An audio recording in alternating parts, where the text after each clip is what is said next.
Are multiple impeller designs less likely to surge versus single impeller, especially small diameter impeller designed for high RPM? The short answer is yes, they are less likely to surge because the lift is getting split between multiple impellers, whether it's so this is a multi-stage design.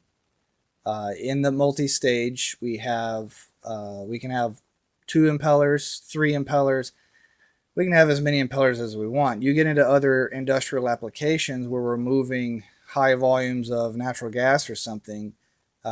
We've got what, 6, 8, 10 impellers all stacked in series feeding into one another in some of those applications. Now, we're not doing that on the refrigerant side, but it can be many impellers stacked end to end.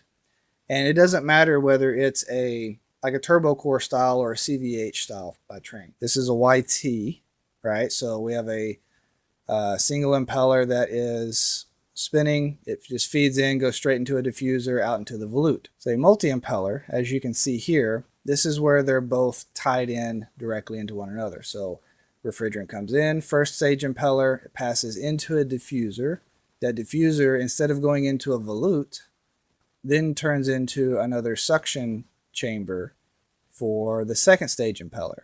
And we could continue this series on as many impellers as we wanted until finally the last impeller feeds into the volute. And then the volute would feed out into the discharge line, feeding into the top of the condenser.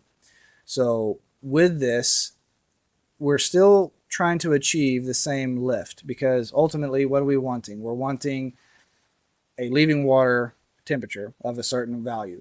If we're doing comfort cooling in a lot of scenarios, we're shooting for that, mid to low 40s. And if we're doing some kind of industrial processing, well, that could be variable by a lot.